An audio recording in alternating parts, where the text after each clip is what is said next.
It's 4 o'clock on a Monday, and you know what that means, don't you? It's time for another exciting episode of Taxi TV Live. Woohoo!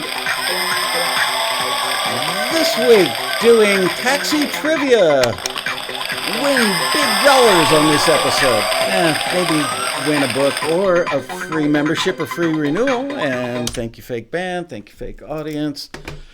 Hi, guys. Let me get the chat room open so I can see everybody. There you are. Okay. Hello, Mladen Domik. Hello to all. Wendell Landers, Dan Weber, Rick Allen, Devin Alway, Stuart McClellan, Randy House, Dean Turner, Darren Fletcher, Mojo Bone, Bob Gunnerfeld, Jim Stamper, Russell Nolan, Carl Wurzbach, Chapters Publishing. Hello, Pat Wara. Rogany, hi, how are you? Nigel, Robbie Hancock, Johnny Castle, Jesse J. Peck. Anyway, this episode has the potential to be fun. We're going to do some taxi trivia, and the person who gets, first of all, you win the point by being the first person with the right answer. So if you're the second person, the fifth person, or the 25th person, doesn't matter. The first person with the right answer wins the point. We're going to track the points. The person who has the most points at the end of the session episode either wins a free taxi membership if you're not currently a member, and gee, I can't imagine why you wouldn't be. And if you're an existing member, you get a free renewal tacked on to your current membership.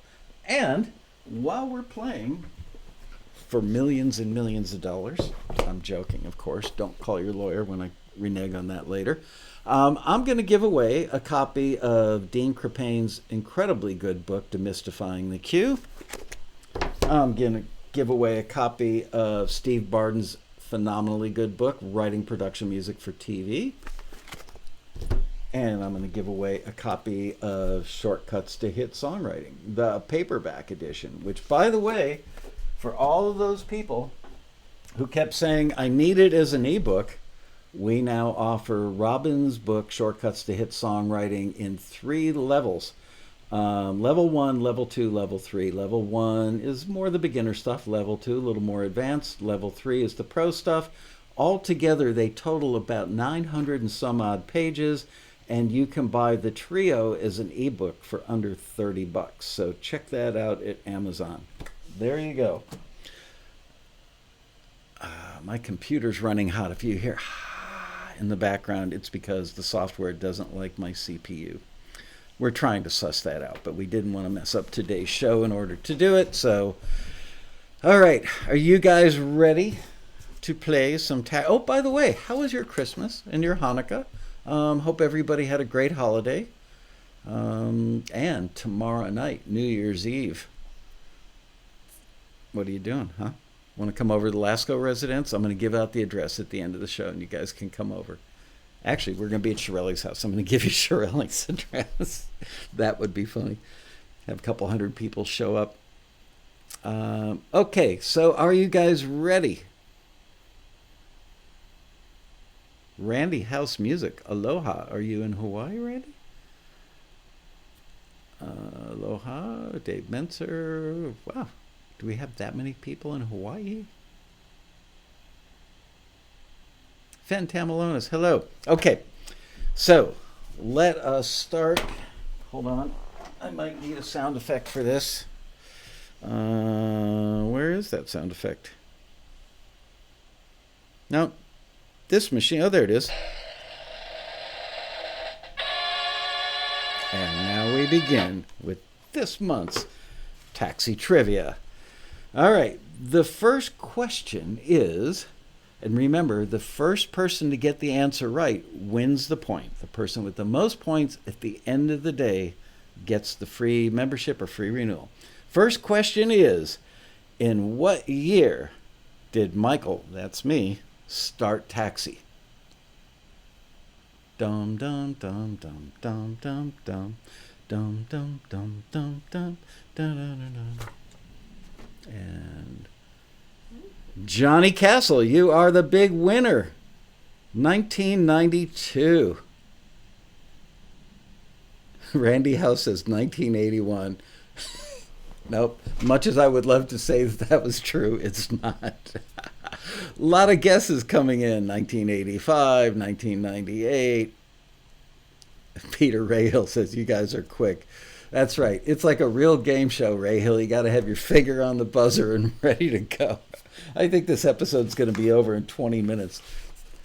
I've got a few pages of questions, but if people are going to get the answers that quickly, this is going to be a short episode. But what the hell? It's a holiday week. We'd rather be at home playing ping pong. All right. This one's a little bit harder.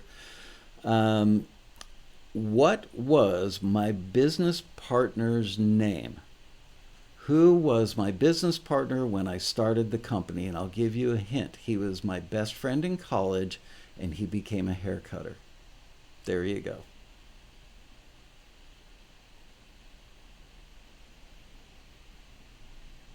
Don Felder? Nope. Ronnie? Nope.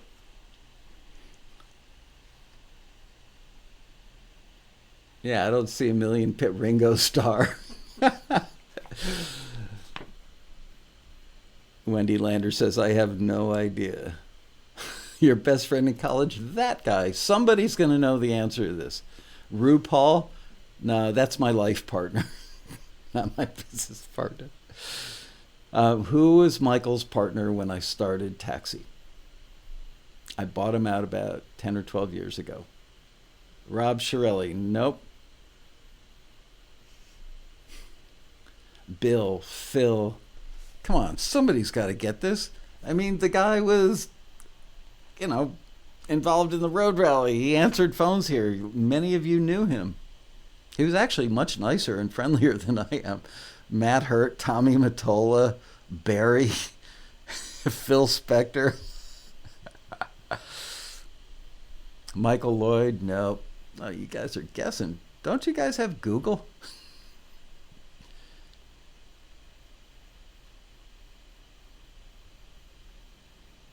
The man who gave me $100,000. No, actually, if memory serves, the company was founded on $60,000, and he was a hair cutter, so he had money. I'm going to tell you a story while you're guessing at the wrong answer. So he was a hair cutter, and he got tip money, and he would take the tip money and put it in a safety deposit box at the bank. So the day that I flew to the town that he lived in, and he and I met with his brother, who was also his accountant. And he said, okay, I'm going to do the deal. Let's go to the bank. And he came out of the bank with a Ziploc baggie or a shoebox full of dollar bills. Problem is, what they didn't tell him was the sprinkler had gone off in the bank. There was a fire or something that triggered the sprinklers, and it flooded the vault where the safety deposit boxes were. He was on the lowest tier of those. So his money got wet, and he hadn't opened the box in a couple of years. So the money had, like, half of the bills had turned to clay. They got wet, they got moldy, and eventually they just turned to, like, it was clay. But you could still see the serial numbers on half of the bills, on one half of the bill. So he gave me that stuff. I put it in a Ziploc baggie. I brought it back on an airplane, stuck it in the overhead. Everybody on the flight was like, what the hell smells? I wasn't going to tell him. Anyway, when I took the money to the bank to deposit it, to open up the checking account for Taxi and make it a real company, the teller said to me, are you a drug dealer or something? It's like, oh yeah, I would tell you that if I were. No. Anyway. Yep. Dan Weber gets it correct. Oh no, Carl Wurzbach got it right. Above you. Michael Lederer. Correct. Yay. Good job, Carl. Okay, bonus point. If you can guess his nickname that I have called him since 1972, I will give you Steve Barden's wonderful book, Writing Production Music for TV.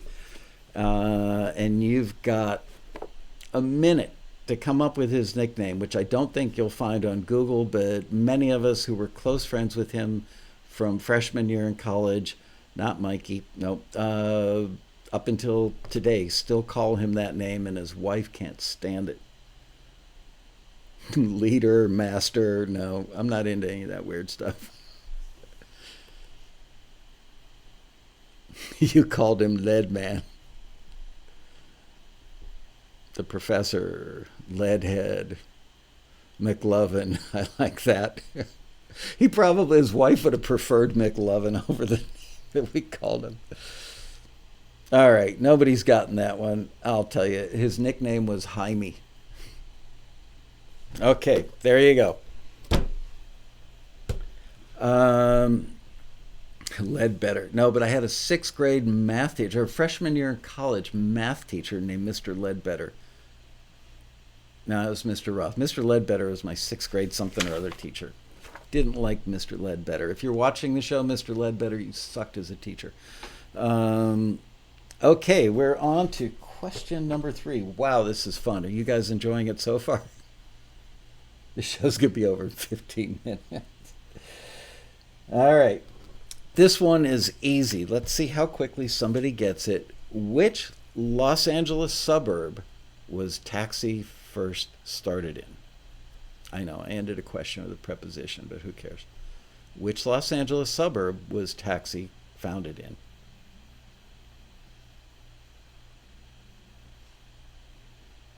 Yes, Dean, go ahead. Email this entire episode to Mr. Ledbetter. I want him to know that I didn't like him. Ooh, close, close, close. Pasadena, no. Calabasas, no. Canoga Park, no. Modesto, Chatsworth, Burbank, Calabasas, Woodland Hills. Glenn Johnson gets it with Woodland Hills. I still love Woodland Hills. It's only about 3 minutes away from here, but I had very, very, very fond memories of that town. And every time I drive through it, I get a little bit nostalgic.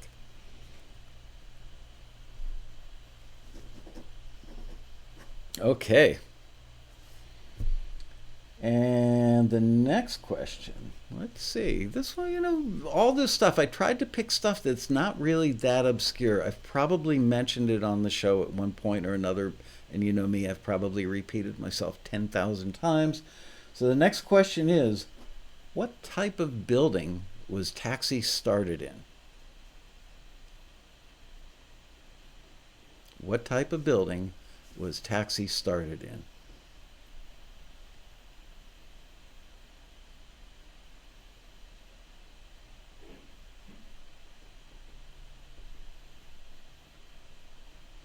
Garage.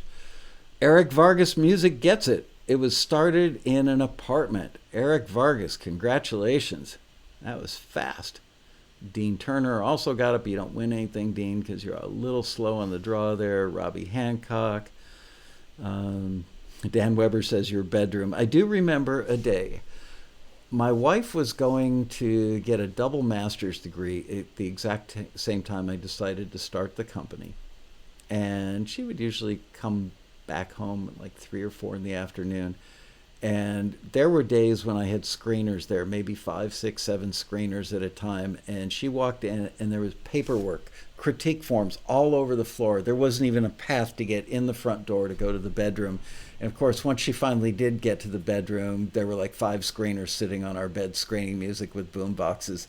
And I could just see she got all teary-eyed, just kind of quietly turned around, walked out, went somewhere else. And Starbucks wasn't around then, so she couldn't go to Starbucks to study. But yes, the company invaded our personal lives. Do you know, here's something that's not on the list, but our 800 number to this day is 1-800-458-2111. And phone numbers, the original phone number for the company, which I think still works, was 818, not the 222 number, no, that's a relatively new one. That one's only 20 years old. 818, I think it ended in 2111. Anyway, the 800 number used to belong to Snyder's Pretzels. You know those pretzels you see in every grocery store in America, probably every 7-Eleven, every gas station. And they were famous for making these big, super hard pretzels that would like crack your molars. So Anyway, we used to get phone calls all the time. First of all, I'd get phone calls in the middle of the night from drunk people. The 800 number rang through to our home phone. We were so broke. We had one wireless phone, and that was the entire company. And so I'd be sleeping at 4 o'clock in the morning and get a phone call from a drunk guy saying, I'm at such and such a bar, at such and such an address. I'd say, no problem, Mac, we'll be there in 15 minutes, and hang up. The other thing is we used to take orders for Snyder's pretzels quite frequently because the 800 number we got used to belong to Snyder's. So we would take Sarah, I can't say the word. No, I'm not drinking while I'm working. We would take fake orders for the pretzels on a fairly regular basis. And then there was also a company that sold clothing that appealed mostly to little old ladies, very sweet little old ladies. And their phone number, their 800 number, was one digit different than the taxi numbers.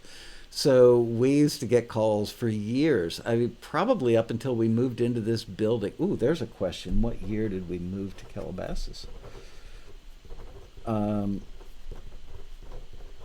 Anyway, we would get calls from sweet little old ladies, and there were people on the staff that would take their orders for like Christmas sweaters and stuff, and nobody was actually taking the orders. That's how mean we are.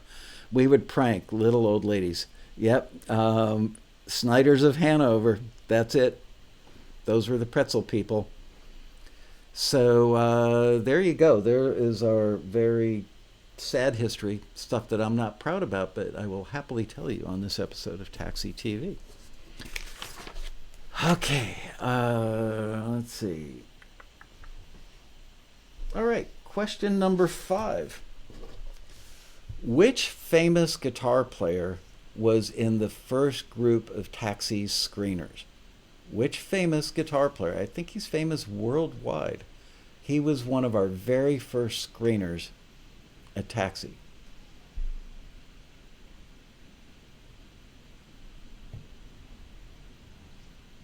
Wow, Brad Gray, you are so fast. Yes, it was Skunk Baxter of Steely Dan and Doobie Brothers fame. Unfortunately, Skunk, who actually loved Taxi, he was like this really big fan of the idea and was so proud to be affiliated with us. Unfortunately, he was famous for riding around in his pickup truck, and he called me one day and he said, dude, I don't think I can come to the office and sit there for hours and screen music, but I really want to do this. I want to share what I know with people. It's such a cool idea. Is it okay if I screen music from my truck when I'm stuck in traffic on the 405? And I said, no, not so much. But he literally wanted to put the cassettes in, because back then automobiles had cassette players, and do the screening while he was on the road.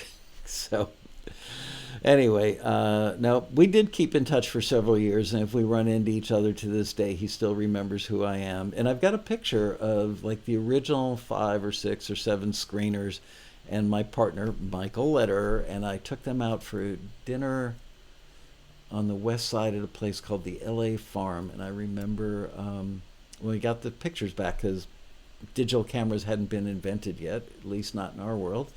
And for some reason, the film got stuck in the camera. So we had like 10 different exposures of the screener dinner, all on one frame of film. So we never really got good shots. That's right. Jim Stamper says Jeff Baxter, Skunk Baxter, is also a missile defense expert. There's a video on YouTube. You can Google him and find him talking. I mean, he has the highest level of security clearance you can get from the U.S. government. He goes to the Pentagon regularly, and there's a video of him where he is clearly, and he's not hiding it, so I'm not telling tales out of school. Let's just say he didn't get the name skunk for no reason, so he may have been smoking some skunk weed before he went to do his little presentation for the generals. It's pretty funny. Gotta watch it. So Google that sometime if you're like up really late and can't sleep and need something that it's not all that exciting, but it's funny for a couple of minutes. Okay, moving on to question number 6. What did we call the method of wrapping your lyric sheet and submission form around your cassette when making a submission to Taxi? I'll repeat that one because it's complicated. What did we call the method of wrapping your lyric sheet and submission form around your cassette when making a submission to Taxi? Wow, you are so fast. Darren Fletcher got that one right off the bat, and we called it a burrito. A lot of you guys got that one right. Good job, Darren Fletcher. Wow, look at that. All you guys are getting that one right.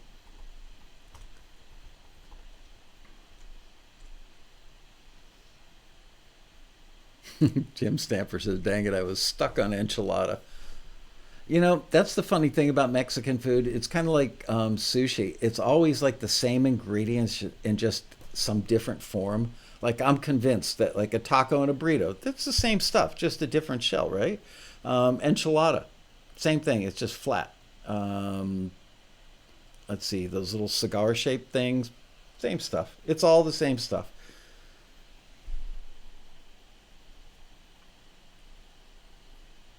All right. Good job, you guys. All right.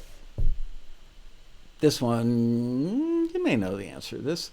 Oh, I feel a sneeze coming out. This morning I had a sneezing attack right before I walked out of the house for like 10 minutes straight. I was sneezing harder than I've ever sneezed in my life. Don't know what the heck happened. If it happens during the show, Ariana's on the other side of the desk for me. She's going to have to come over and finish the episode. I literally, no matter how much I blew my nose, no matter what I sprayed in my nose, I couldn't get the sneezing to stop. All right, and the question is, what year did we hold the first Taxi Road Rally? In what year did we hold the first Taxi Road Rally?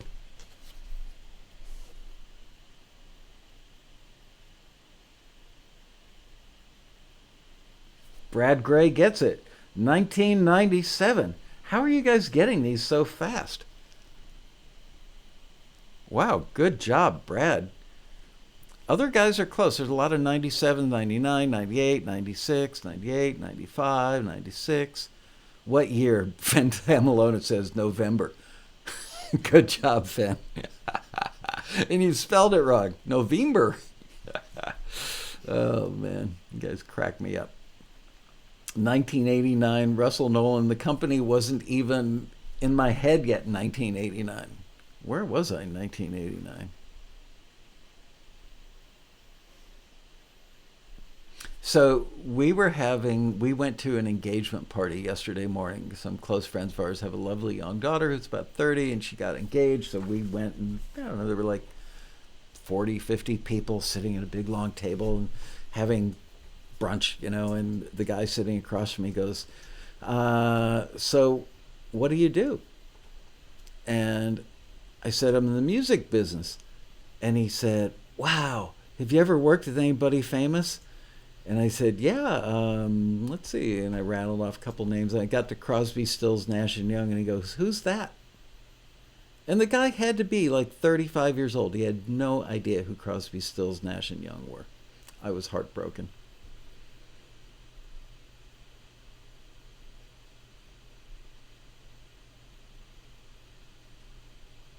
Yeah, Ragini, I would refire up your browser. It sounds like you're lagging. Let's see. Dean, that would make Michael 12. Why am I 12? When I founded Taxi? Now, I think I was 37 when I founded the company. Okay.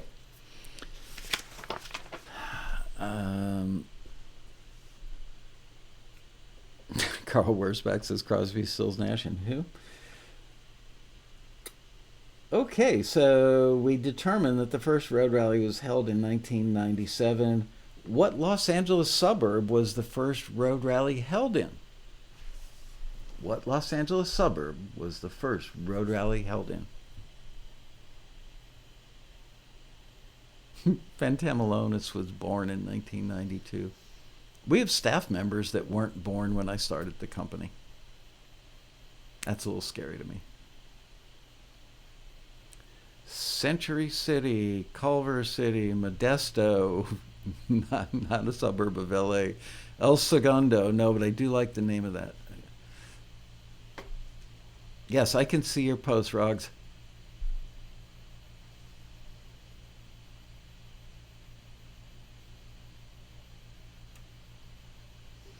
What Los Angeles suburb? No, it was a one-bedroom apartment. We did not hold the road rally in my apartment.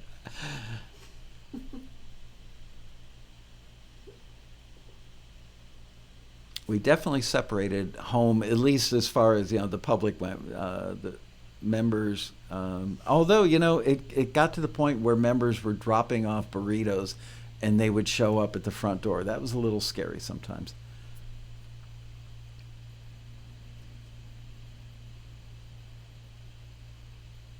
Woodland Hills. I think Glenn Johnson was first on that. Glenn, you got it again, dude. Good job. Woodland Hills it was. Okay, now I'm going to add a bonus question. Which hotel in Woodland Hills did we hold the road rally at? Which hotel in beautiful Woodland Hills, California did we hold the first road rally at? And while you guys are Googling that, I will tell you that it used to be so much easier to put on a road rally because we did the entire event in one ballroom and it was 2 days long. So we just did like 4 panels on Saturday, 4 panels on Sunday, and at night we held an open mic in the hotel bar. The Hilton, Brad Gray gets it. I think he was the first one, right? Brad Gray gets it. Yep, the Woodland Hills Hilton. I think Johnny Castle. Oh, Johnny Castle might have gotten it first. Can you scroll up and check? Oh no, you're right, Brad Gray. Brad Gray. No, you got it, Brad Gray. You're it, buddy. Good job. Johnny Castle. There is a Marriott in Woodland Hills. I've been to weddings there. I spent the night there once. What do you call it? The rehearsal dinner for our wedding was actually held at that Marriott. Ooh, Pat Wara wants to know, what year did Jeffrey Steele attend the road rally? I think that was my first road rally. I don't remember. All I remember is the concert we did in the lobby at the end of the road rally, and he blew the doors off that place. I also remember looking over and seeing an entire flight crew. There were like 25 flight attendants from probably like Asiana Airlines, something, and they were young Asian ladies, and they were dancing and clapping like this. It was the cutest thing ever, and their little uniforms, and they just looked so thrilled to get like a free concert in a hotel lobby. Dan Weber wants to know, will Prescott Niles ever join you for a show? Yeah, Prescott's actually been on Taxi TV. It's probably been a while. Maybe it's time to bring him back.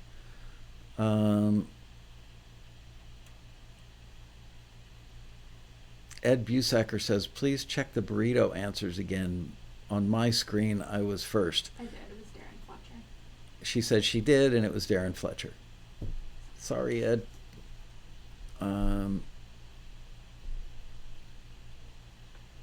Okay. Moving on.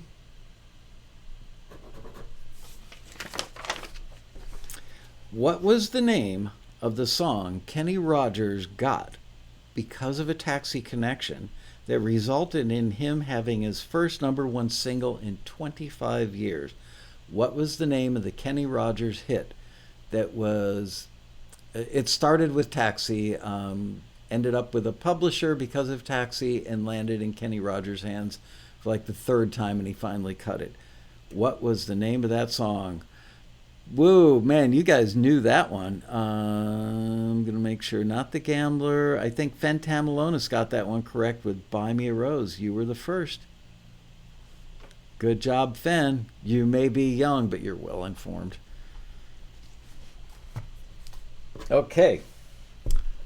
And riffing on that, who were the songwriters for that song?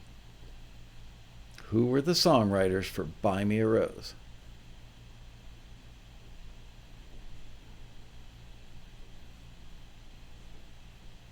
Peter Rahill. 2 guys. Thanks, Rahill. Your contributions are not only numerous, they are extremely valuable. Nope, Dolly Parton didn't write it. Fentamalonis, fastest hand on Google so far. Eric Hickenlooper and Jim Funk.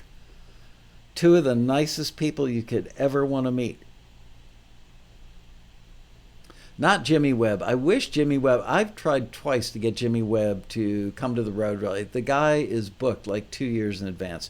Really hard to get him. I know him. We've met. He knows all about the road rally. Well, I haven't talked to him about it in like 10 years because I finally gave up. Funkin' Hickenlooper. I know. It sounds like an accounting firm, right? Remember the TV show Laugh-In, where they always talked about Funkin' Wagdles, I think, encyclopedia or dictionary. Alfred Hitchcock and Molly Ringwald. No cast. I'm pretty sure they weren't the songwriters, but that was a good effort. Okay. Next question.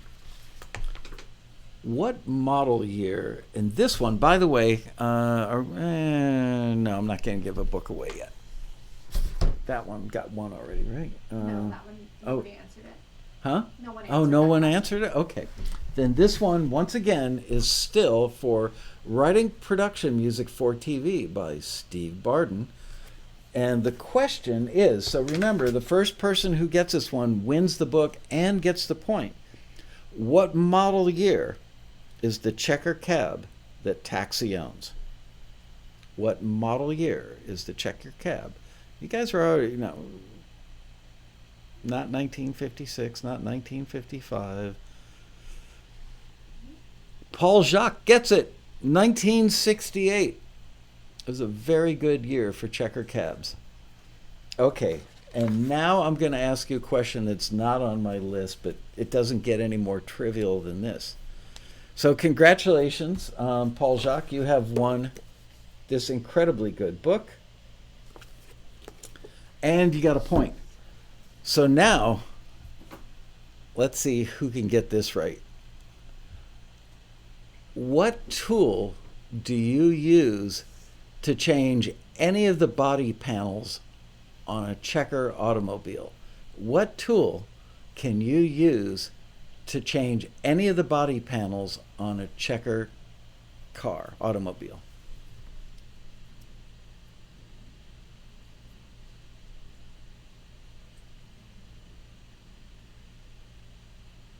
Not a wrench, not a hammer, not a screwdriver, not an awl, not your hands.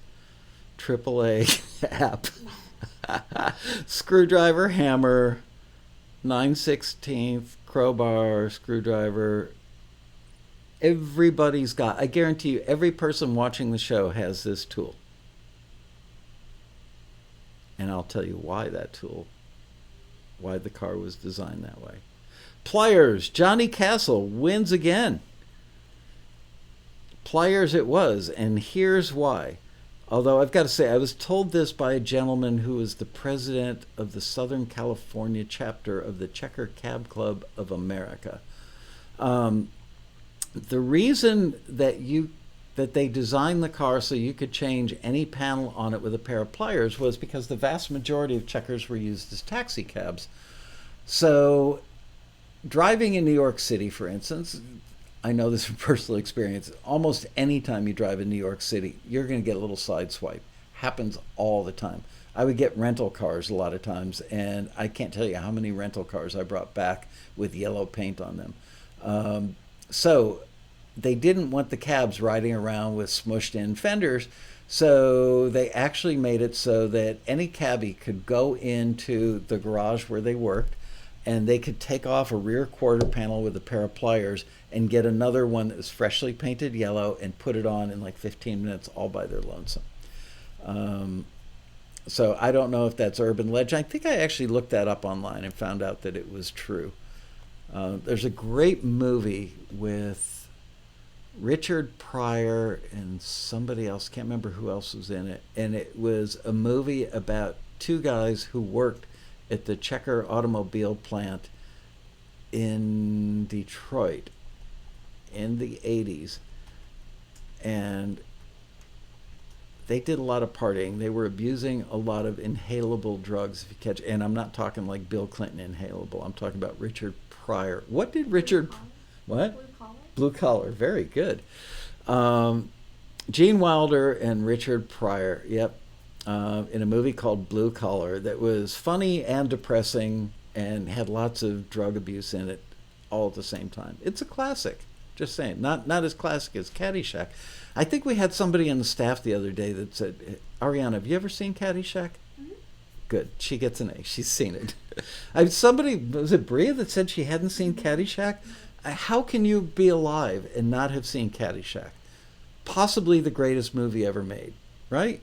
For those who've seen it. I mean, really, think about it. Ten Commandments, not as good as Caddyshack. What was the one, the Civil War movie with Scarlett O'Hara? Gone with the Wind. Gone with the Wind, not as good as Caddyshack. Okay. The Gopher Dance, yep. Freebase. That's what you get when somebody hits a home run into the stands and you get to run around those white things. Freebase. Okay. Animal House is better than Caddyshack. Well, Paul, that's a matter of opinion now, isn't it? It says Animal House had no golfing in it. So for those of us who golf, Caddyshack is a classic. All right. Here is a trivia question. This has nothing to do with Taxi, but I'm going to ask it anyway. Who was the sexy blonde young lady what was her name, the character name in Caddyshack?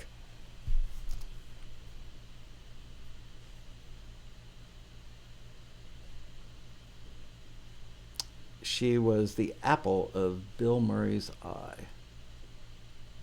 The sexy young lady in Caddyshack. Cindy Morgan was her real name, not the character name. Cindy Morgan. And Google Cindy Morgan today, just for kicks. Not that I've ever done, but I've heard. Oh, Margot, you got half of it. Her last name sounds like something like, there you go, Lacey Underall. Sounds like pantyhose, doesn't it? Very good. Pat Wara gets that one. Lacey Underall. I don't know that Cindy Morgan was ever in another movie after that, but her performance in that film was spectacular. It was Oscar worthy. Okay, back to Taxi trivia. What was the name of the studio in which Michael started his career?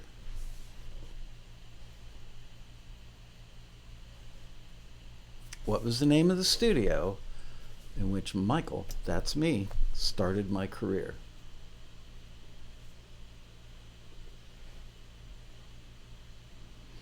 John Van Hout, music, gets it. Criteria, I'll even accept that less than wonderful spelling. What? Somebody got it first? Oh, Eric B got it first. I'm sorry. Sorry, John. Eric B, right above you, he got it first. Yep, Criteria Studios, my alma mater. I love that place. I'm so proud to have started my career there. Worked with many, many, many wonderful people.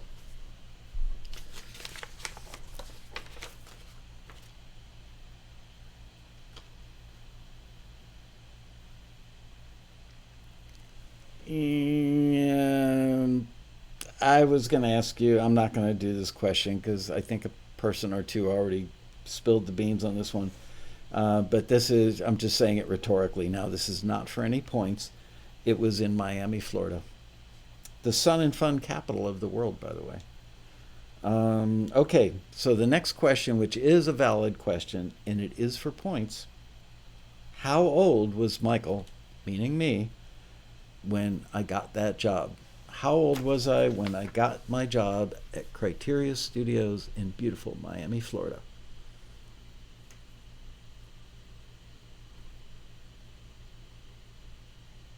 $25, nope. 11, nope. 16, nope. 16, whoa. Slow down. Marion Laird, nope. Darren Fletcher, I think, got that one. 19 years old. 19 years old. Hard for even me to believe that.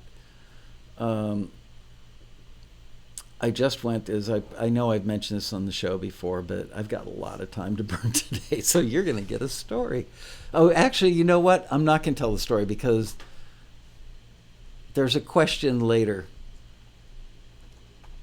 that relates. Now, I'm not going to say. How old are you now? I am. You know what? Let's see how many of you guys can get this right. How old is Michael Lascaux today? You don't have to get it like down to the day or the hour. How old am I now? This is a valid question, good for a point.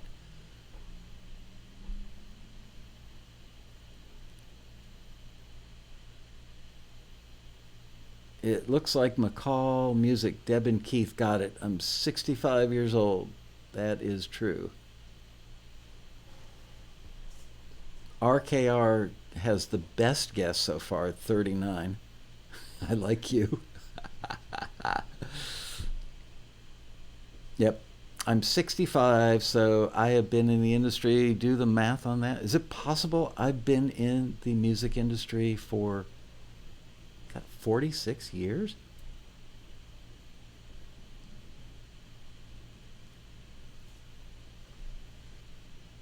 Thank you to all the folks telling me that I look incredibly good. You should see when I take the mask off and the wig. It's hideous under there.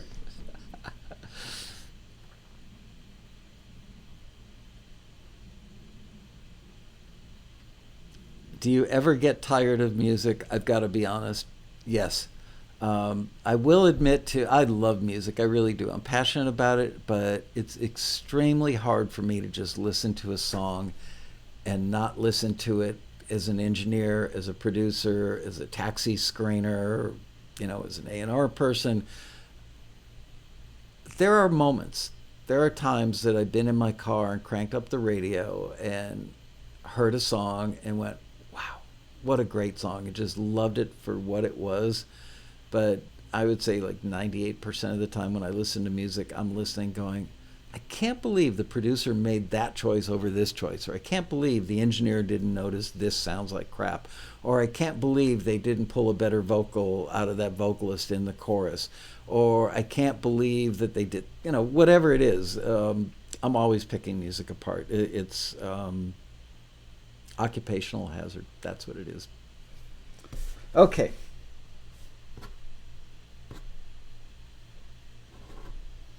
You ready for another one? Because I know I am. What was the first album that I got a gold record for? What was the first album, the first record that I got a gold record for? And Ariana, you're going to have to watch the list carefully in this one because I'm going to reach back in my backpack and grab myself an Advil.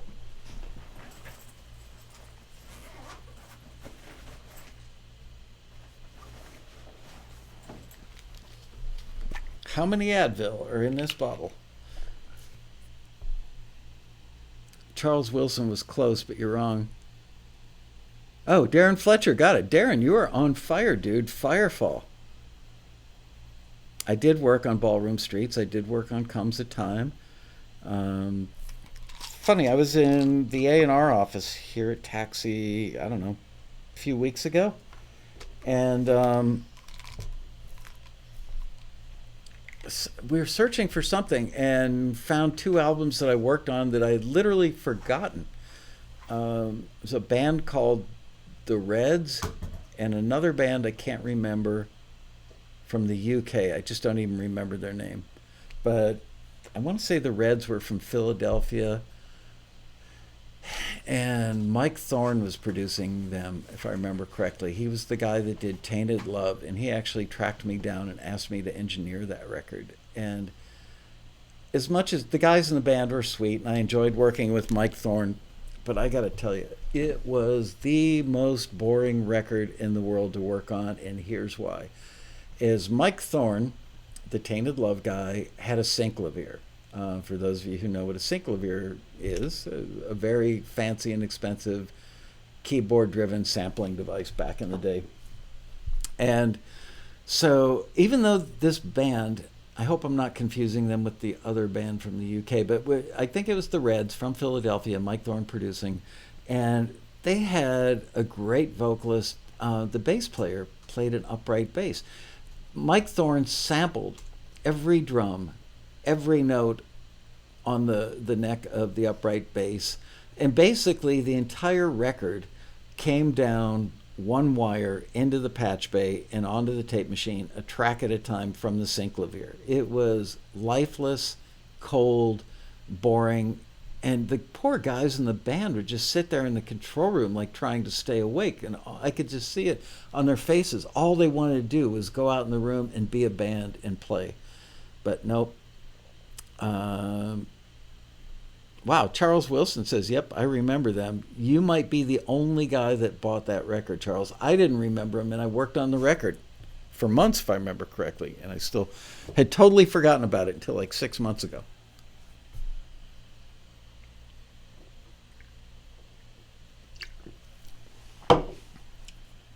That's why, excuse me, I just swallowed some Advil, and now I feel much better already.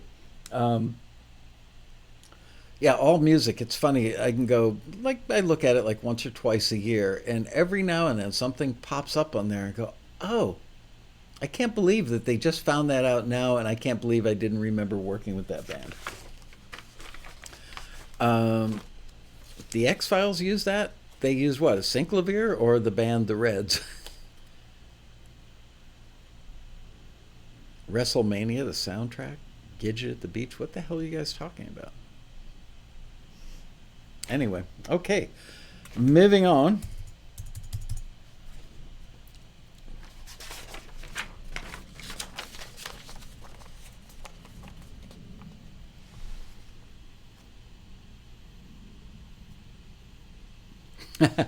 Paul Croteau wants me to tell the history of the taxi domain name acquisition. Looks like I got it in 1995. I did get it in 1995, and you know what? It's actually kind of a cute story, so I will tell you. And I'm going to make it longer than it needs to be because I've got a burn time. I was doing like a taxi get-together at a place in the North Shore of Chicago in a store called Gand Music, owned by a guy named Gary Gand. It was kind of like a Guitar Center size and style store. And so many people turned out to hear about taxi that the fire marshal wouldn't let us stay in the store. And this was like January of 1995, maybe February. And if you've ever been in Chicago in the wintertime, it was friggin' cold, like impossibly cold. Anyway, some guy in the crowd says, well, let's take it out to the parking lot, man. I got a pickup truck. You can stand in the back. So I stood in the bed of this guy's pickup truck doing my little taxi seminar for a couple of hours, and my phone, I had a flip phone back then because that's all you could get. I could feel it vibrating like crazy in my pocket. So when I finished up the speech or whatever, I look at the flip phone, and it was a guy named Michael who was calling me over and over and over again, like 5 or 6 calls, desperately trying to get through to me. So I call him back. He had done, we only existed on AOL under keyword taxi at the time. And if I remember, Michael was the editor-publisher of Fender Frontline magazine, and it was a quarterly magazine, and I wrote articles on how to record guitars for Fender Frontline magazine. As a matter of fact, they gave me a really nice Strat and a really cool little Tweed amp for doing that once. So I was very grateful, and I still have them both, so thank you, Fender.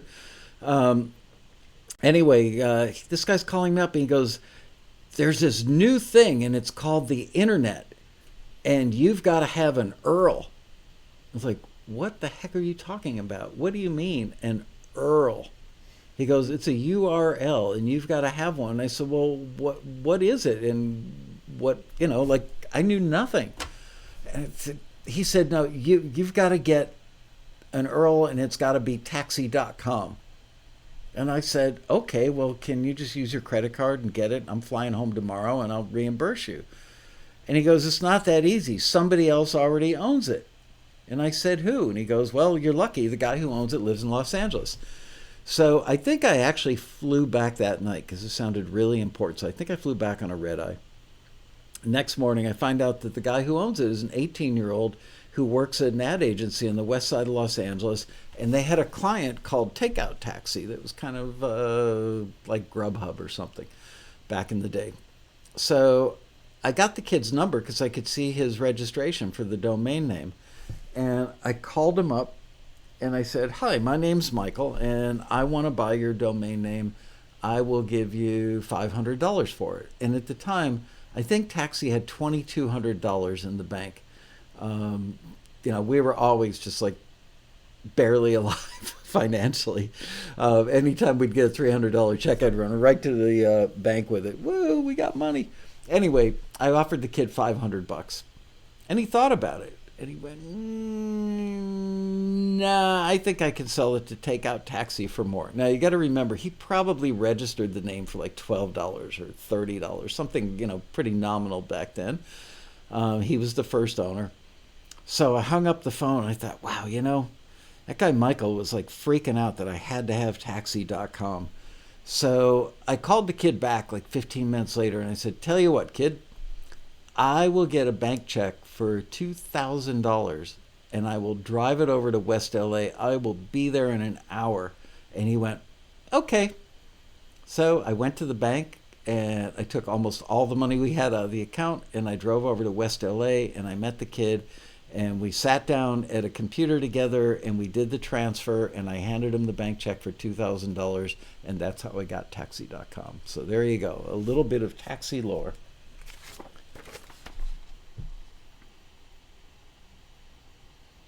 Yep, that was a good move. It's worth more than $2,000 now. Okay, on to a next question. Dan Weber wants to know, when did I start advertising in music magazines? Right from the get-go. Literally, I would spend almost our entire budget on advertising. I would take out those ads you see in the right-hand column. They're like, I think they're called a third-page tower or something like that. And I remember they were about $800 to $1,100 a pop, depending on which magazine you were in. And then one day I saw a book that said if you're going to advertise, you have to have a full page ad, and showed a good layout for an ad. And so I changed our ads and our business doubled overnight with the change of the ads. So there you go. Okay. Next question. On which album did Michael engineer several songs but only got a platinum album and no credits on the liner notes? Which album did I engineer a significant number of songs on, but nobody, myself included, from the engineering department, as it were, no engineers, no assistant engineers, no studios got a credit? It looks like Justin Mather gets it right with Rust Never Sleeps. Neil sent me a platinum album. Yep, that was Neil Young. He sent me a platinum album. Maybe Warner Brothers sent, I don't know who, and never did I get a credit. I just recently got the gold record for that because he didn't send me, or they didn't send me a gold record. So I actually found a place that you had to call up and show that you were actually on the record, which was hard to do considering I had no credit. So I had to take a picture of the platinum record with my name on it in order for this company to make me an official gold record with my name on it. Oh man. Beatles White Album. Yeah, that was it. I engineered that sucker. I wish. Here's one. I don't know that anybody will get this one right, but I want to challenge you because so far I've made this too easy. How many cubicles are there in Taxi's screening room? How many cubicles are there in Taxi's screening room? Do you know, Ariana? She doesn't.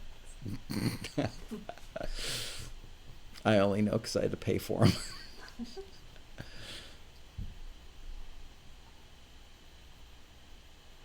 Brad Gray wins the day. There are 14 cubicles. Wow. That's impressive. Brad, did you just guess at that number? There are 14 cubicles. And sadly, a lot of them sit there empty now because so many of our screeners from back in the day that were like really strong, great screeners that we loved have moved to Nashville. One lives in Denver now. So people work remotely and the screener cubicles that they used to occupy sit there empty. Good job on that. Paul Croteau says 42 is the answer to everything. Okay. This is an easy one. How many road rallies has Taxi hosted so far? How many road rallies has Taxi hosted so far? Or as we say in the business world, how many road rallies have we hosted to date?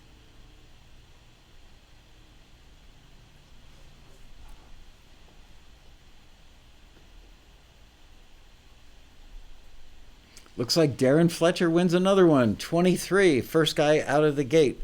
Yep, 23. The one coming up will be 24. Can you believe it? I can't. Every year I say, that's it, never doing another one, and somehow there have been 23 of those suckers. Oh, this is a good one.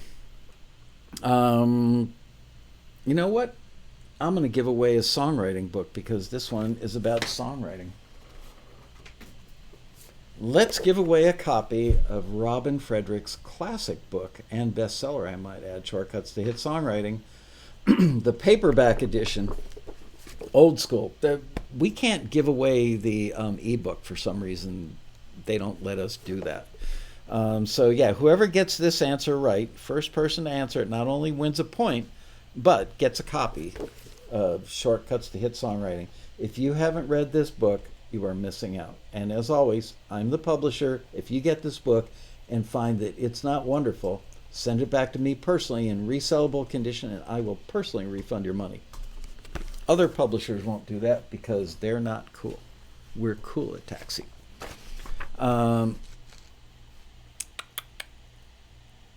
Okay, the question is, which famous Motown songwriter was a Lifetime Achievement Award recipient at the Taxi Road Rally? Which famous Motown songwriter was a Lifetime Achievement Award recipient at the Taxi Road Rally? This one's so easy. Randy House wins it. Lamont Dozier.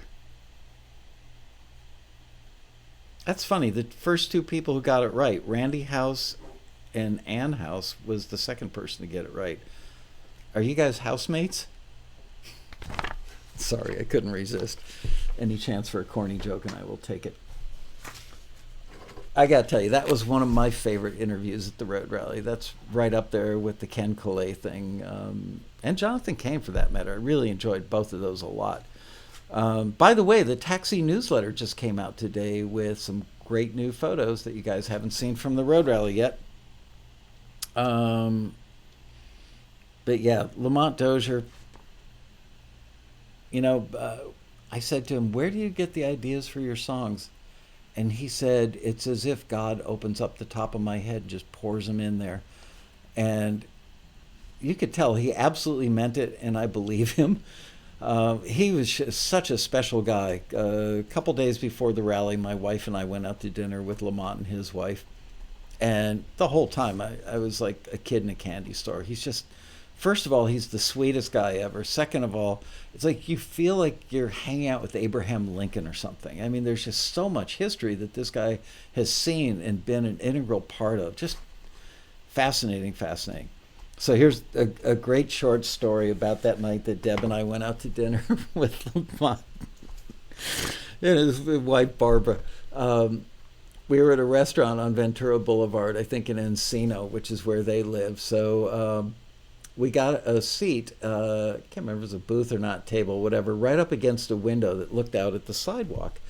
And I had to go to the men's room. I said to Deb, keep an eye out for Lamont and Barbara. They're a mixed race couple, so they'll be pretty easy to identify. And she says, no problem, honey.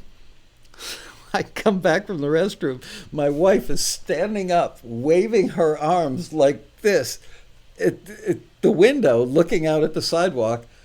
And there's a couple with a black gentleman and a white wife or girlfriend, whatever. And they're looking at my wife going, what the hell is your problem, lady? Their jaws were hanging down. They were just like speechless. It was a different mixed race couple.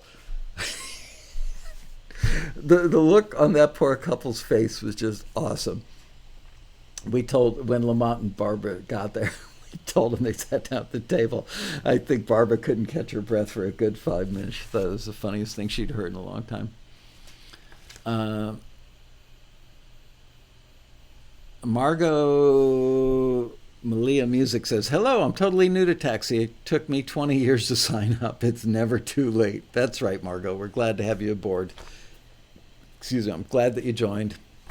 Hang out on the forum, forums.taxi.com, and get to know your fellow members. They will be the greatest resource that you will have. Okay. Which member, this next question for a point, which member of the band, was also an honoree at a Taxi Road Rally?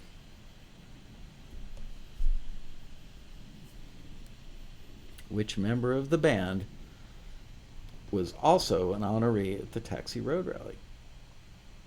And I will, whoa, Robbie Hancock got it. I don't know if we call this cheating or not because the dude has the same first name, Robbie Robertson. Good job, Robbie Hancock. I got to tell you, I was a little nervous. He was incredibly easy to interview.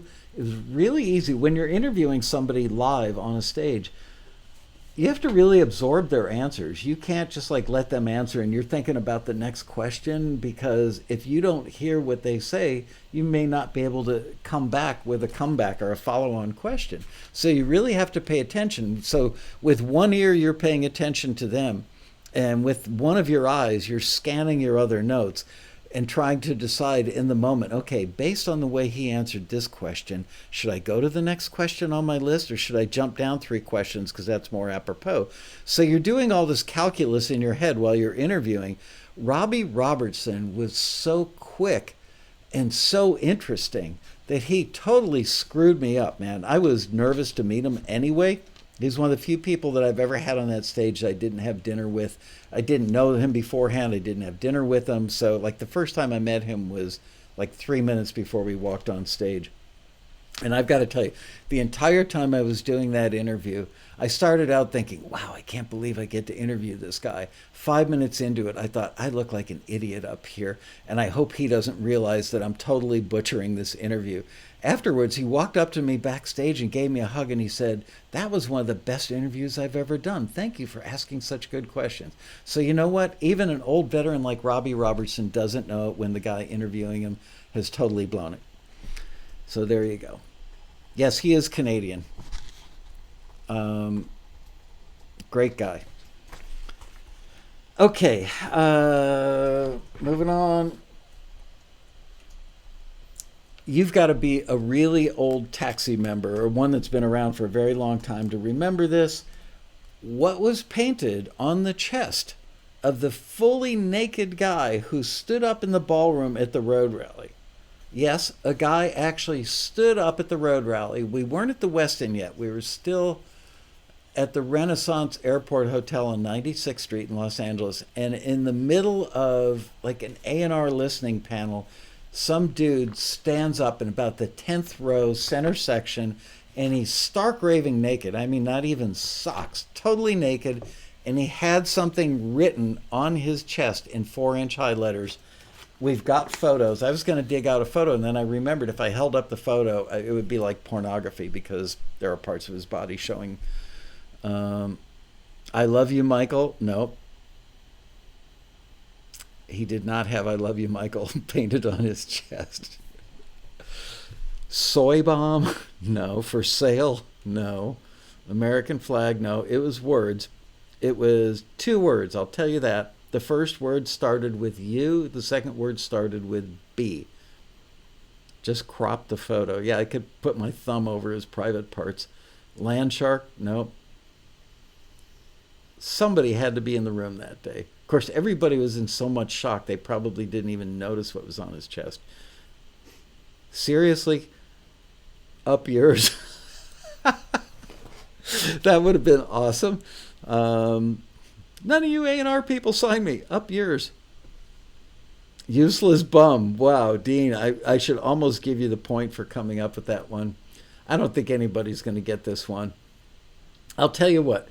I will dig out that photo and put it in an upcoming underbottom. Nope. I will put it in an upcoming or maybe, I don't know if we can take his photograph and put it out on social media. I would obviously black out the important stuff.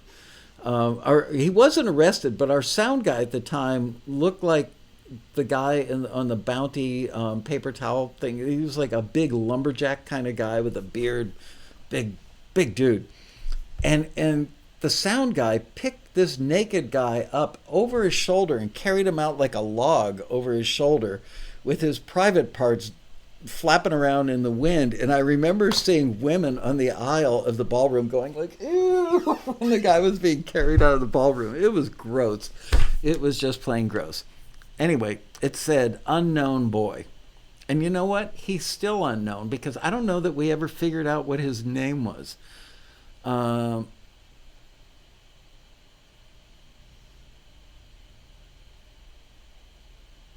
Glenn Johnson's asking, hey, Bria, it's actually Ariana today. Out of interest, do you have your chat set up to top chat or live chat? It seems to alter the order.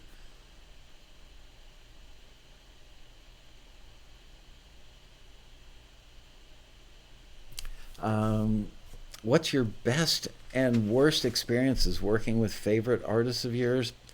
You know, that's a whole other episode. Let's get back to questions.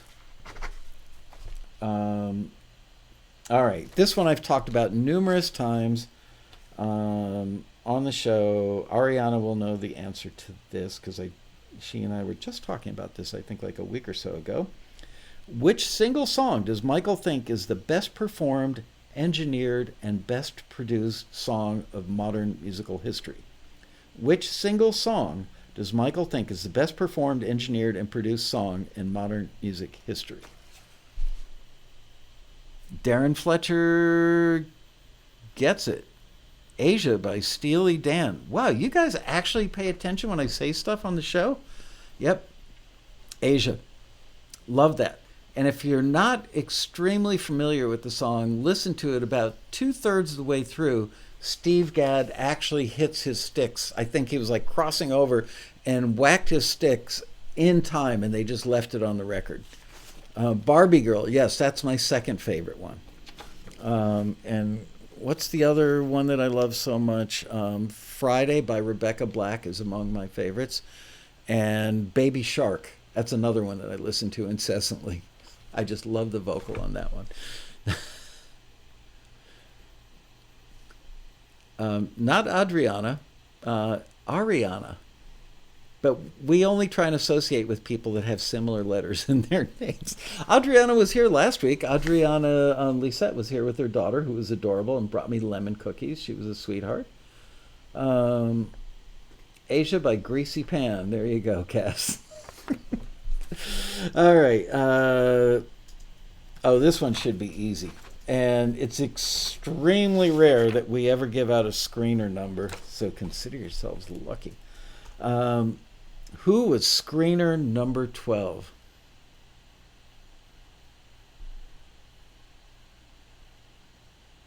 Who was screener number 12 at Taxi? Not Katy Perry. I should have kept my mouth shut. Ann House gets it. It was the late, great John Brahaney.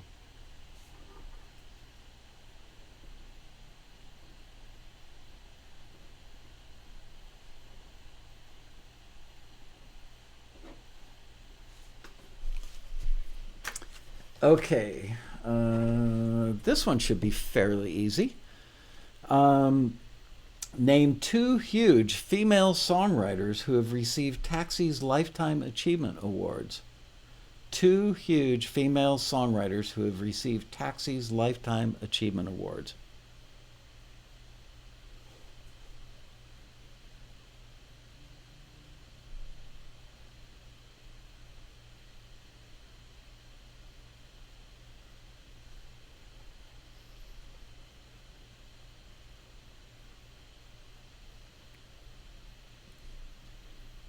I'm keeping my mouth shut. Some of you are close. But you gotta have 2. Gotta have 2 to take the prize. I will tell you, Katy Perry was not one of them. Do you guys ever remember seeing Katy Perry at a road rally?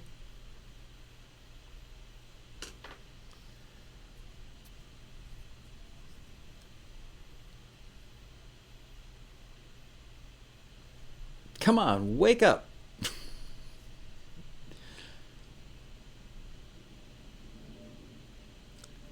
Sandhouse wins another one, even though she slightly misspelled the first name. Cara DioGuardi and Diane Warren. That's the correct answer. And if you don't know who Cara DioGuardi is, look her up. Oh yeah, not Cara DioGuardia. Whew, baby, I made the mistake of calling her that. She jumped down my throat. We ended up becoming very good friends, but let's see. Do I have time for another story? I don't know. Okay, quick story. So I'd heard of this young hot songwriter named Cara DioGuardi. I was at the then called Kauai Songwriters Conference, I believe, or Kauai with a K, not Hawaii, which it now is. And I got invited to this thing, and they asked me if I would moderate a panel. And I think it was like a listening panel, or maybe it was the A&R panel. I don't know. Anyway, so I think I'm trying to get the order of events that day correct. Anyway, so I go in and I'm announcing who my panelists are. And no, that's the wrong order. Sorry, I'm butchering this story. I've been known to do that as well. Okay, so I'm walking by the pool, the hotel pool, and I see an attractive young lady in a bikini at the pool. And I glanced. That's it. Just kept walking. No big deal.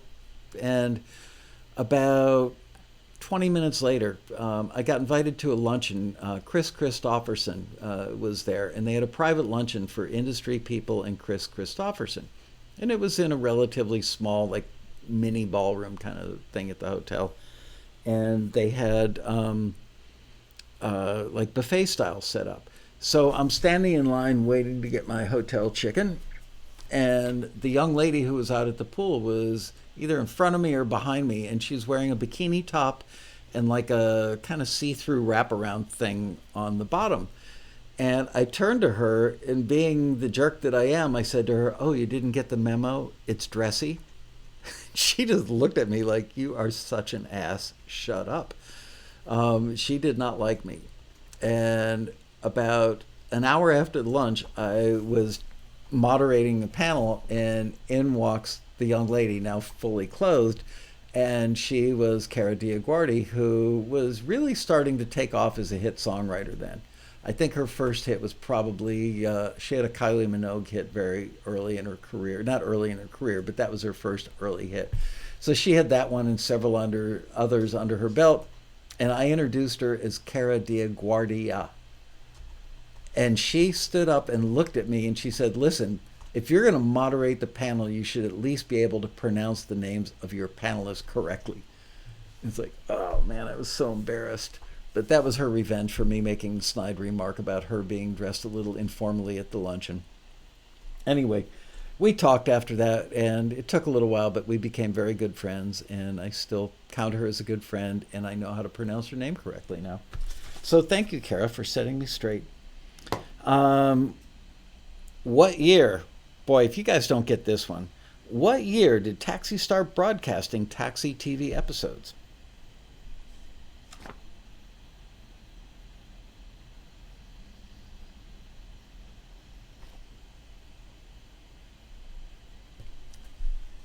$1992, nope. 2015, nope. 1992 again. 2009. Square Business Entertainment wins the day with 2010. Good job, Square Business. Zero Dark 30. One of the greatest movies ever made, by the way. Love that movie. I've probably seen that movie like 30 times, and I'm not exaggerating.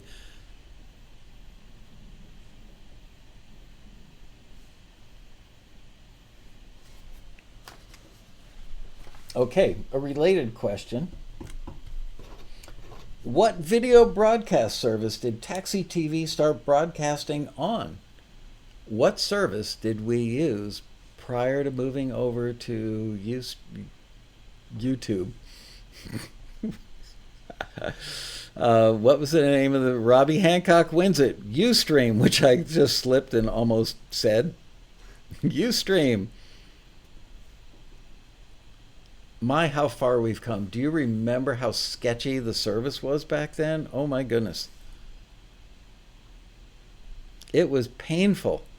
I mean, just the quality, not that good. The, lagginess and, oh man.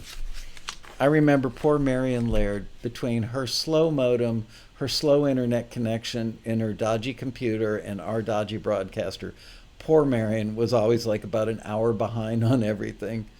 I felt for you. My heart went out every episode for you. Um, this one's so easy. What is the name on the clap machine Michael uses on Taxi TV? This one right here. That one. Yeah, there you go. Looks better when I don't cover my... Actually, probably looks better when I do cover my face. What's the name on the other side of this baby that makes... Oh, somebody got it all right. That song. Yep. Ryan Harmon Music gets it right with iCarly.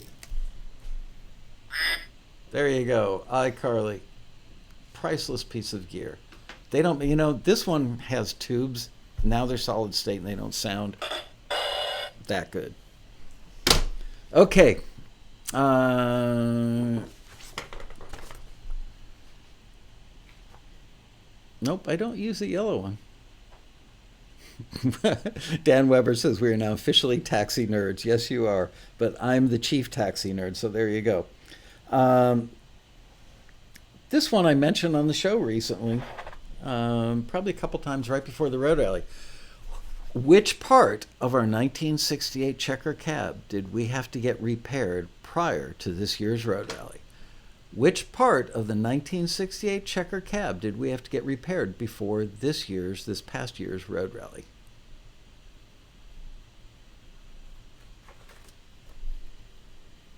Not the bumper. Charles Wilson gets it. The brakes. The car had no brakes. I mean, we're talking no brakes. The only way to stop that car was run over a person or run it into a wall or hit another car. It got so bad that when I brought it up out of the hotel's garage for the 2018 road rally, I seriously thought I was going to run over some pedestrians, like in the unloading area at the hotel. It had no brakes. I mean, you push the pedal all the way to the floor in that thing, and for about 5 years we were using the handbrake on it. Then it got to the point where even the handbrake didn't even work anymore. So, yes, did I have to spend about $2,000 to get all the brake stuff done before the road rally this year? Why, yes, I did. It sucked. Okay, guys, we are down to the last... Oh, I should give a... Did I give all the books away already? Did I give a Shortcuts to Hit Songwriting away? You have 2 books left, and we gave this one away. Really? Okay, let's give a book away for this one. This one's going to be so easy, whoever wins it almost doesn't deserve it. What current pop star was part of Taxi's A&R team back in the day before she was famous? There's a clue. What famous pop star, or what current pop star, was part of Taxi's A&R team back in the day before he/she was famous? Oh yeah. Fentamilonis wins it with Katy Perry. Yes, Katy Perry. Woohoo! Yay! I gotta tell you, it was comical watching all the male screeners. She was nobody. I mean, she was completely unknown, and she would typically come to work in a pair of jeans and maybe a white t-shirt and a baseball hat. She wore baseball hats a lot. Sometimes a hoodie, and she would sit in her cubicle with the hoodie pulled up, sometimes sunglasses on, because the male screeners, it didn't matter how many other cubicles were open, they would like literally elbow each other to get to the cubicles on either side of poor Katie. She knew that she was being objectified by those men who were pigs as screeners.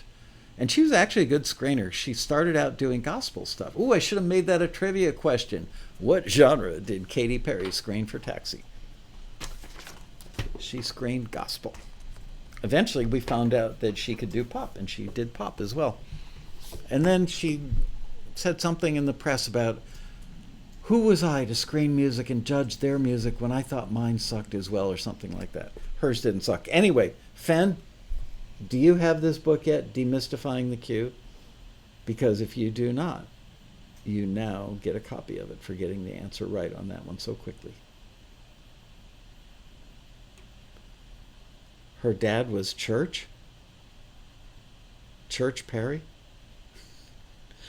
Her dad was a preacher, right? I think both of her parents actually were ministers. Okay, Fentamilonas, you get a copy of Dean Crapane's amazing book, Demystifying the Cue. You will love this book forever. It's an awesome book. Incredibly good book. I've actually read it twice and I loved it both times.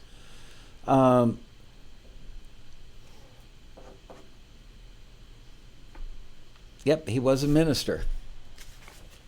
Okay, moving on.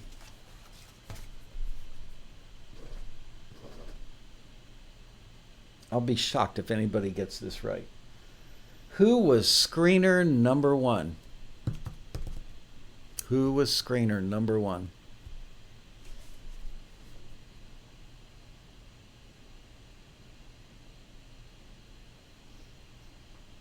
Margot says, I am losing, but I'm learning.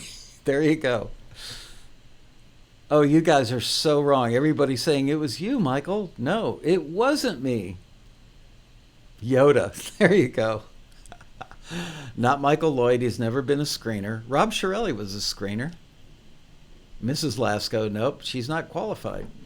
Although I've got to say, she has been doing an incredibly good job and has demonstrated more patience than any person I've ever met getting our new website stuff launched. She's been project managing that, and she's been doing an amazing job. Frankly, it's been wonderful for our marriage as well. Lesson learned, don't hire your wife to do project management on software stuff. Matt Hurt, nope. Not Michael Leder, not Mrs. Lascaux, not Rob Shirelli, although Shirelli was in the initial group of screeners. The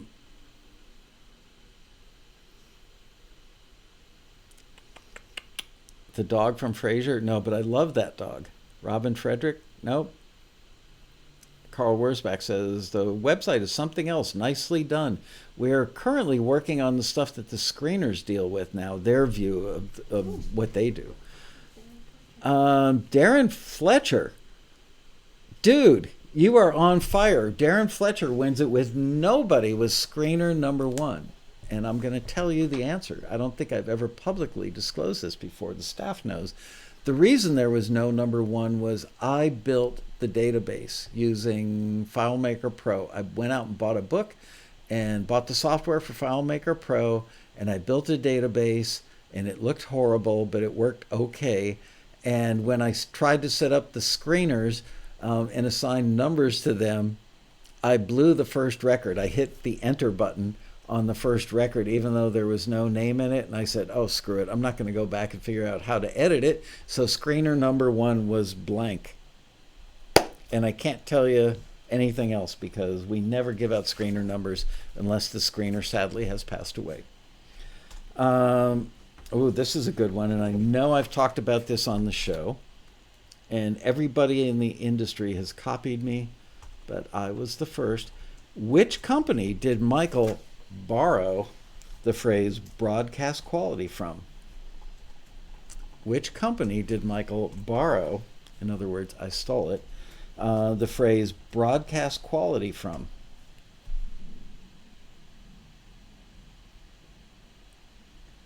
Nope, CD Baby was years after Taxi. Not NBC, not Sony, Kodak, Tascam, no. Russell Nolan gets it. Panasonic. Did you actually remember that when I mentioned it on air? I was trying to come up with a way to talk about film and TV, you know, like what quality. It had to be better than demo and not as good as like master quality. And I was thumbing through a magazine and I saw a Panasonic broadcast camera and it said broadcast quality in a smaller package. And I went, that's it. Broadcast quality, because it's good enough to be broadcast. And I used it, and everybody in the industry now uses it. They copied it from me, but I stole it from Panasonic. Also, nobody in the history of the music industry had ever said their song was forwarded to, ever. That was started here at Taxi. So everybody else is just a copycatter. Here's a personal question.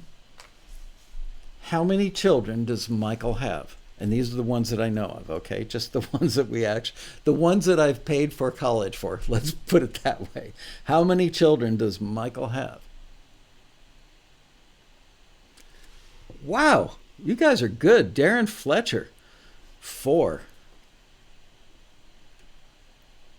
Good job.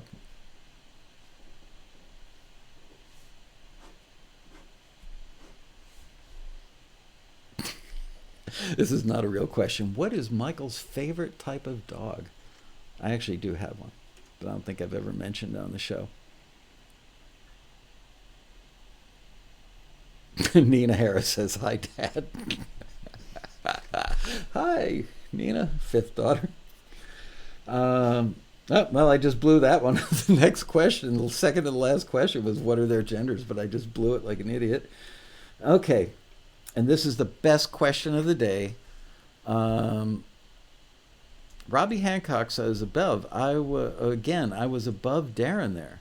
Let's go back. I'm going to check it out.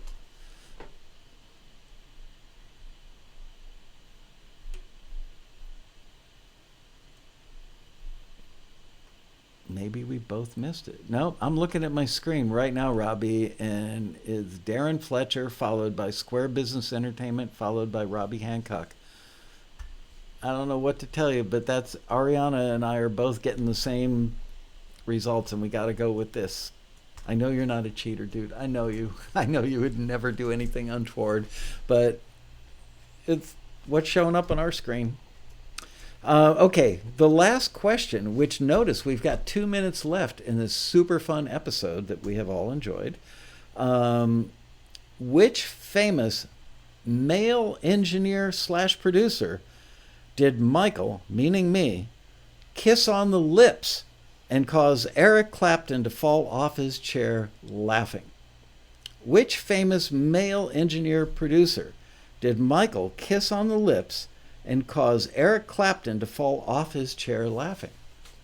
I mentioned this on the show. I think I mentioned it at the Road Rally during the Ken Colley interview. And I recently saw this guy for the first time in like 40 some years. And we were enjoying a good laugh together, remembering the moment. Yeah, you guys are pretty quiet now, ain't ya?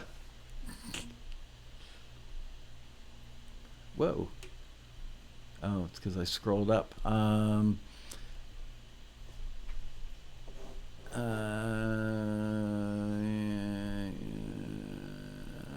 Not Jeff Emmerich, although I was very attracted to Jeff. I'm kidding. Simon Cowell. No, I don't believe he was ever an engineer. Not Glenn Johns, although I worked with him once for a day or two. Phil Spector. No. Can't remember his name. Yep, that was him. OMG, you mentioned it at the Road Rally. I did. It wasn't Tom Dowd. I remember the story, but can't remember the name. Reenact the moment. No, I don't. No. It wasn't Eric Clapton. It wasn't Bob Clearmountain. It wasn't Glenn Johns.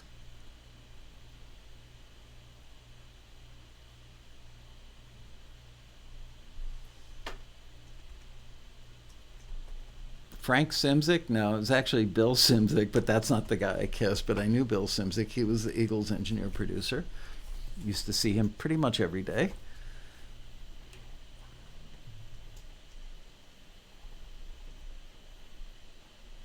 Clearly, Road Rally attendees are at an advantage. Well, and so they should be.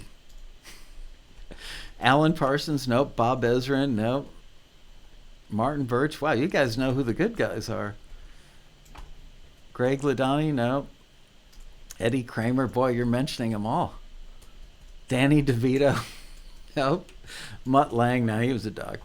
Ed Cherney? No. Ed just passed away a few weeks ago. All right. Cry Uncle, let me know when you want me to tell you.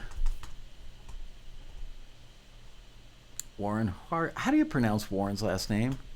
Hart? Hart? Huart?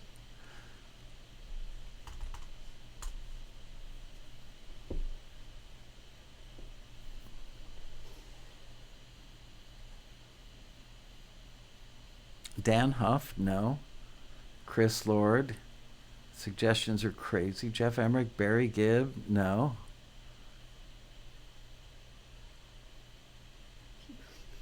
Put us out of our misery. Rick Rubin, no. Haven't worked. I'll give you a hint. It wasn't Al Schmidt. It wasn't Jeff's brother. It wasn't Peter Gordon. His initials were R.A.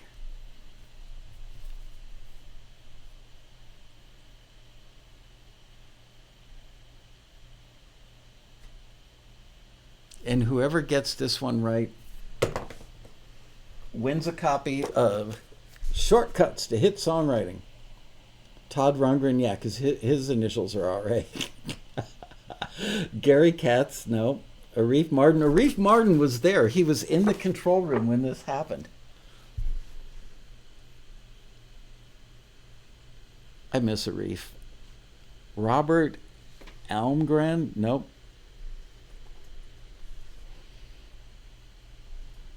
No clue. All right. Well, I guess nobody's going to win this book. I'll give it away next show or something. All right. Richard Alderson. Nope. It was Ron Albert. And for those of you who weren't at the road rally, and here, somewhere, I have a picture. Just for the record, I've never kissed another man. And don't plan to anytime soon. But Ronnie and I had a thing. No. Where is my picture? Right, there we go.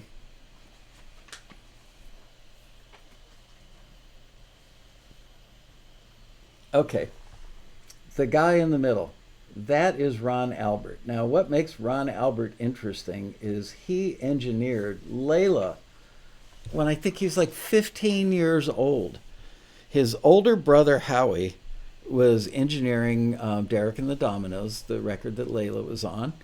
And Howie got drafted, I think went to Vietnam. I know he got drafted, and they needed somebody to finish up the record. Ronnie was a kid. He lied about his age to get a job at Criteria. And he got picked to finish the record. So he engineered Layla. I believe he was 15, maybe 16 years old. So he was royalty at Criteria. Both of the brothers were royalty. And I was the lowest form of life on the totem pole at Criteria. And I believe I was working with the band Firefall. I was the assistant engineer on that record. Typically, the Firefall sessions would typically wrap up like between 10 p.m. and midnight. And Clapton, I'd worked with Clapton briefly as the assistant engineer on a record called There's One in Every Crowd. I didn't even get a credit on it because I was so new to the industry. I don't even think anybody knew who I was, but I worked for maybe a week on some of the sessions on stuff that went on There's One in Every Crowd. So the next time Clapton came back to Criteria, he actually requested me as the assistant engineer. Unfortunately, I was working with Firefall. Fortunately, the Clapton sessions were starting around 11 p.m. at night. So the guy who was one notch above me on the ladder at Criteria, a guy named Steve Gursky, who sadly passed away several years ago, Gursky said to me, "Hey, dude, here's the deal. I will go set up Studio C for you." Studio C was where I Shot the Sheriff was recorded. All the Bee Gees hits were recorded in Studio C. Eagles One of These Nights, Summer Hotel California recorded in Studio C. Great little room. Tiny room, but really good sounding. And Gursky says, "I will go set up the mics and everything, get all the headphones set up, everything. And when you're done with Firefall for the day, just, come on over and you'll be like the pro from Dover. You're good to go. Everything will be all set up." So I walk in the room, and rather than starting in the control room, I went right out to the studio to kind of survey the lay of the land and make sure Gursky had plugged everything in and that the cables were wrapped nicely and no trash around the room, that sort of stuff. And all of a sudden, Ron Albert hits the talkback mic, and he's yelling. At first, I didn't even realize he was yelling at me, but he's screaming and yelling into the talkback, "Who the hell plugged this stuff in?" And I didn't want to throw Gursky under the bus because I was a nice guy, and Gursky was helpful to. Gursky plugged stuff in the wrong holes, and I believe now in retrospect, and because he's dead, we can't find out the real answer, that he plugged in the wrong holes to make me look bad. I think maybe he saw me coming in the rear view. I know he wouldn't screw something like that up. He was better than that. Anyway, Ronnie Albert was so pissed off that he brought up Fader 1, which probably should have been his bass guitar. Direct box instead, it was like the hi-hat mic, and normally I think he would use track or Fader 2 for the kick drum, and it was something else. And he's screaming and yelling. And Clapton was sitting like 3 or 4 feet away from me in a chair with his black Strat, and he's tuning his guitar or noodling on or something. And he looks up at me with this wry little smile on his face. He goes, "You're not going to take that, are you, mate?"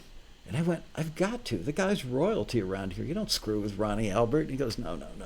You can't take that from him. You've got to do something to disarm him."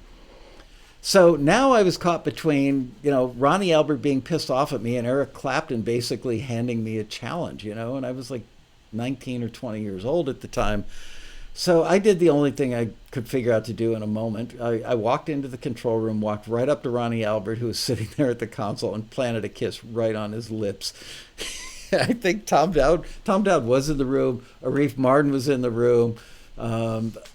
Maybe Howie Albert, the older brother, was in the room. I don't know. But everybody in the place just fell down laughing. And Clapton, out in the studio, literally fell out of his chair on the floor, holding on to Blackie, just laughing his ass off.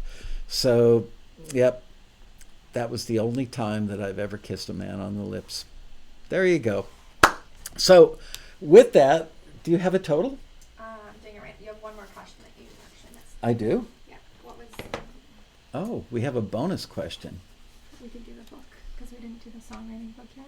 This one. What well-known engineer producer? Okay, this is an easy one. All right, so Ariana showed me a question that I didn't ask, so we will give the book away. What? Oh, okay. All right. Wow, I missed a question. All right. So whoever gets this question right wins the book. Okay. And remember, for those of you who want a book, email your name and address and which book you won to taxitv@taxi.com. That address, one more time, is taxitv@taxi.com. And the question is, the last question, the bonus question, the one that I missed, was which well-known engineer producer is Michael's best friend and former Taxi screener? Which well-known engineer producer is Michael's best friend and former Taxi screener? Dum dum dum dum dum dum dum dum dum dum dum dum da da da da. Dean Kotaska wins it. It's Rob Shirelli. Yay! Good job. I will have to tell Rob, every year the Shirellis and Lascaux get together for New Year's Eve and 4th of July. And so we will be, I think this year is Shirelli's turn to host it at his house. Every year I walk in, sit down, Rob goes, "What can I make you to drink?" "Nothing, Rob. Alcohol gives me a headache." "Come on, man, you got to have a drink. It's New Year's Eve." "No, thanks, Rob." Every year he spends like first 2 hours. "What do you want to drink?" "Nothing. I'm telling you now, Rob, if you're watching, nothing. I will take a Diet Coke or vitamin water or just regular water." Speaking of Rob, weren't we supposed to get his notes from his talk? I vaguely remember that. I'll look into that. I will ask him tomorrow night to give me those notes, and maybe I'll stick them in a newsletter or something. We'll figure it out. Thanks for letting me know. Anyway, so that's it. Ariana is still frantically totaling because she wants to get it absolutely right. We wouldn't want to give away a free membership or a free renewal to somebody who doesn't deserve it.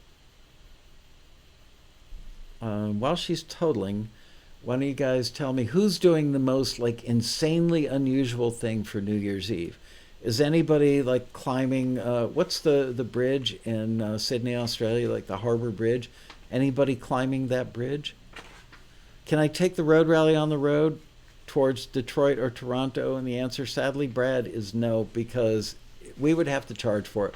I would have to fly 100 different industry people to whatever city we go to and pay for like 4 nights of hotel for them. So 100 plane flights to Detroit, figure $400 a head from LA. What's that, 40 grand right there? And then hotel, like 150, $200 a night. Let's round it up to 200 a night to include tax and parking or whatever. So that's another 20 grand a night times 4 nights. So there's 80 grand. So we're up to $120,000 in expenses. We'd have to get a truck to bring all the taxi stuff to your city. You get the idea. It's cheaper to fly me out, perhaps. Do you know we actually get every year, because we say the road rally is free. It is. Every year we get somebody who says, well, it's not free for me because I got to fly out there. So unless you guys are paying for my airfare, it's not free. No, the event is free.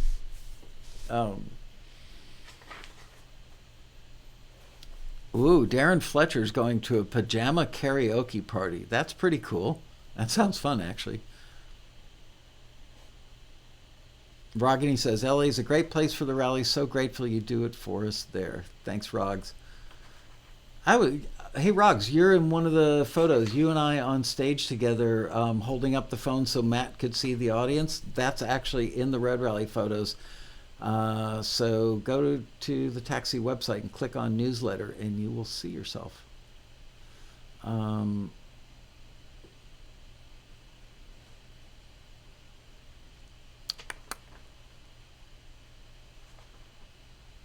Wow, Fen Tamalona is going to National Fencing Division I tournament in Charlotte, North Carolina.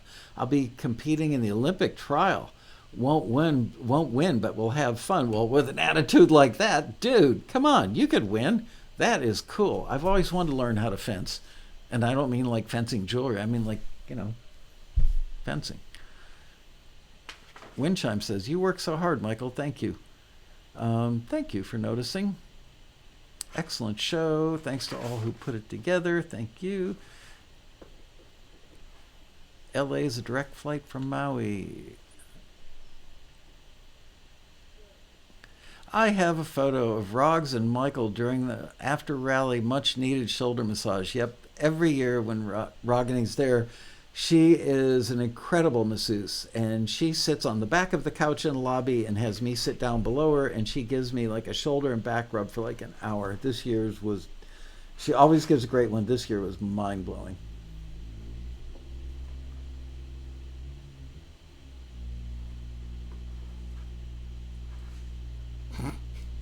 You ready? Yeah. All right, Ariana's got the winner, and the winner is, hold on. And the winner is Darren Fletcher. Yay, Darren. Congratulations. You win giving me a back rub at next year's rally. No. Are you a current member, Darren? Because if you are, you get a free renewal. And if you're not, we will hook you up with a brand new, shiny, never been used taxi membership. Marion Laird says, happy belated Hanukkah. Thank you. Happy 6th day of Christmas. Thank you.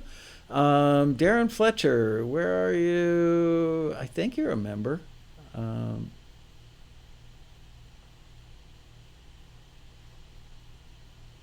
think Darren's in the restroom. All right. Well, in any case, woohoo, thank you. Current member. So yes, you get a renewal. Thank you, Darren. Thank you for playing Taxi Trivia on Taxi TV. Who won the Robin Frederick book? Who got the Shirley answer right? Dean Kataska. Dean Kataska. You get the Shirley or the Robin book. All right, you guys. Thank you so much for watching. I was trying to do a show next week on the whole Discovery Channel composer thing. But the lawyer can't make it, so I don't know what I'm doing next week. I know January 13th, we are going to do a show about the Discovery Channel, Discovery Network,